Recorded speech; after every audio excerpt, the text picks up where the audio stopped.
Hello. I'm going to show you a bit of what my evenings look like right now. I foster for a local rescue and I do TNR, so I end up with a lot of sick kittens, kittens with illnesses, kittens with ringworm, and kittens that a lot of other people don't or can't handle because they don't want their own pets or themselves getting any of this. So here's everyone's food. Everyone gets different kinds of supplements depending on their situation. I have some with upper respiratory infections that they're getting over. We just finished antibiotics, but they still need a little bit of immune support. So we have L-lysine or Immunoquin. Benebac is a probiotic. Fortical is just extra calories for the ones that are sick or are still getting over their sickness because sometimes they don't eat enough and that slows their growth. So just a little extra boost. The little yellow tube is terramycin. A couple still have some crusty eyes, and I'll clean them up. So here's a close-up of Mozart's food. Fortical, he had a urinary tract infection. He's cleared it up, but he wasn't eating as much, so just a little extra calorie boost. Benebac, terbinafine is for ringworm, and sometimes it causes loose stools, so the Benebac is to kind of help that. Just a probiotic. And then this is everyone's food after I've mixed it up. I've got kittens that are weaning, kittens that love their wet food and eat way too much. I have all the adults with their terbinafine mixed in to help with curing ringworm orally. I also dip them every Monday and Thursday in a lime sulfur dip. My little kittens I haven't dipped the past couple of weeks because they were overcoming their upper respiratory infections. But yeah, so I have a whole lot going on. And just to let you know, yes, they are kept in pens. I made these pens out of 48-inch dog kennels and secured a 30-inch next to it for their litter boxes so that it's a bit separate from their play area. But they're much larger than what a lot of shelters would use or a vet clinic would use.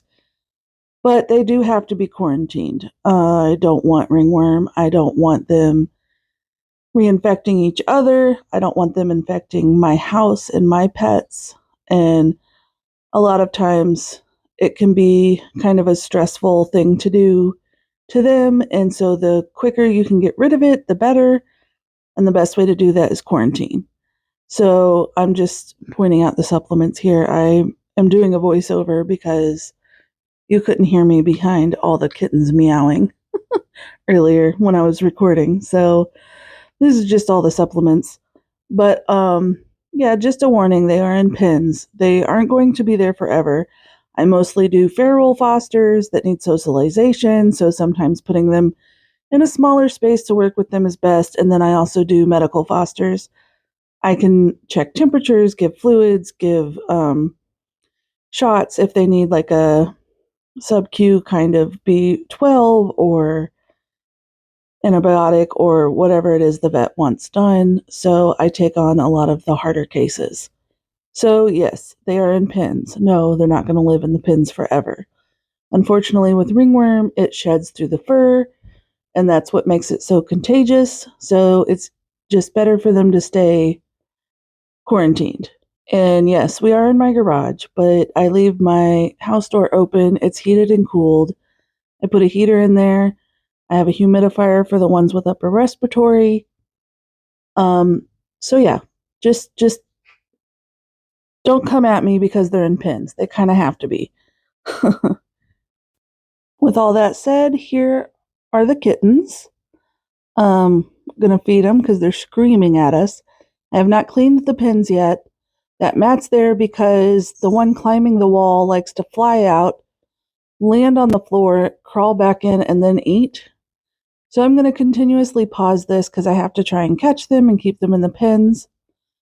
And I have to wash my hands between every set because they all do have ringworm and some of them have different types of ringworm, so we don't want cross-contamination. So this is a set that I caught, and the whole colony kind of has ringworm. So these ones and my other babies with two moms all came from the same place. So the gray tabby is Lunchable, the Torby is Fruit Snack, the orange is Cheese Cube, the Buff Girl is Pudding Cup, and the gray and white tab, or the brown and white tabby is Granola Bar. And here I'm just showing some toys that I made. I just put them on clips that I can hang them up. So that way I can throw them away once a week and just put new strings on it. They don't stay in there all the time. I don't want them ingesting them. But when I feed them, I'll put them in there before I feed them, leave them for an hour or so after. All of my pins have cameras so I can monitor them even if I'm not in the room. Here's Mozart. He doesn't have toys because he's still kind of overcoming sickness and he doesn't really play with them a whole lot. So I'll get like a laser pointer or a teaser toy and I'll play with him manually. Everyone has their own set of toys. They don't cross over, they don't share them. And that's why I like to make a lot of my toys or get the cheap little packs of toys so that every 4 to 5 days when we do lime sulfur dips and full sanitization of the pens, I can just throw them away. When we do full cleanings, we literally dump the boxes, spray everything in rescue. It sits for 10 minutes. I try to use stainless steel everything, litter boxes, food and water bowls. All the beds are washed twice in hot water, once with laundry soap, once with rescue cleaner. My clothes are washed twice. I shower when we're done. Here is Spot and Bibbs. Bibbs is shaved naked, mostly because he's kind of fractious with the baths and he's had ringworm for quite some time. And he's not getting rid of it very well. So he came to me so that I can try and help. The other foster wasn't really able to dip him very well. So I put him in a carrier with a towel and then I dip a rag in lime sulfur and just rub it over him over and over and over until he's completely saturated. He's a bit older. He might have like an immunosuppressed something or other that makes the ringworm worse. We're trying to figure it out. But for now, he's here. Then we have these guys. They're two moms. They gave birth together. They did not wait to get spayed. And I did not think the black one was as pregnant as she was. She was not nearly as big as the other one, so I was hoping we could still spay her, but they tricked me. They do have upper respiratory goop eyes and whatnot. We just finished a Moxie yesterday. Here they are after I washed my hands. Give them their food. I'll show again after I clean everything. They're messy. They're kittens. So these guys are Easy Bake Oven is the orange one. The Dilute Torty is Yo-Yo. The brown tabby is Etch-a-Sketch. The Torty is Furby. Slinky is the gray one. And drawing a blank on this one. Tamagotchi. And then the Dilute mom is Maud, and the black mom is Gertrude. And despite the fact that they came from an outdoor colony, they're really good about letting me bathe them and pet them. They're just going to take a little longer probably to warm up in a new home. But they're very sweet. So that's this set. I'm going to go wash my hands again. These guys I don't do until after I shower.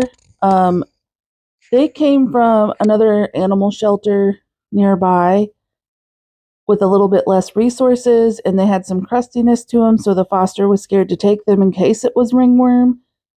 So we cultured them. They're at my house until the culture comes back. So far, it's been almost 2 weeks, and it's negative. So I don't think they have ringworm. I think it was probably urine scalding or something. It was on their tails. So I do them completely separate and make sure that I don't cross-contaminate anything. 2 of the ones have missing legs, and I'll show that later. Missing feet, sorry. But here they are, all cleaned up. Everyone has their own litter scoop and dustpan, and then I clean the dustpans every day in the dishwasher because they pick up the hairs that spread ringworm. Here's these guys. I'm going to open this and show you. They're missing paws. We think the umbilical cord got wrapped around them, and when Mom was trying to chew them off, the feet or something came off with them. We're not really sure, but here's his little stubby leg. So these guys' names are Gaxplat, Silly Putty, Play-Doh, and Slime.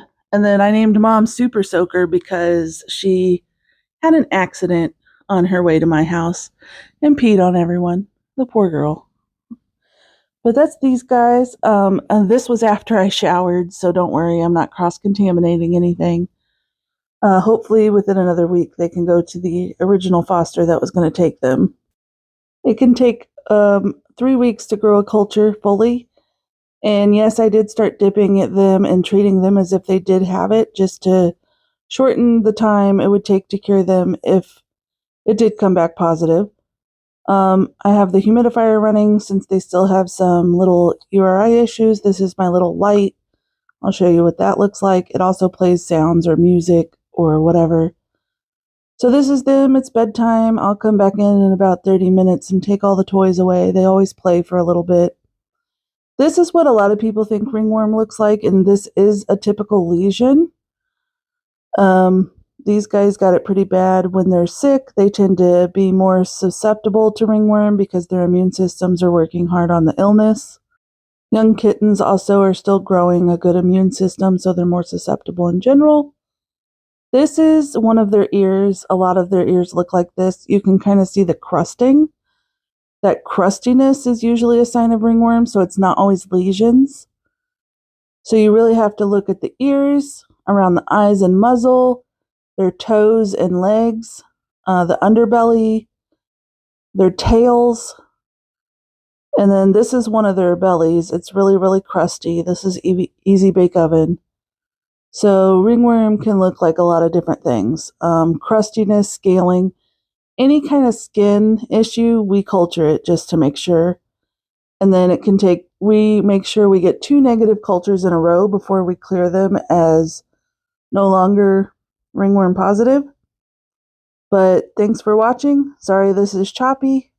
I'm not a content creator. But thanks for watching, and this is just a day in my life.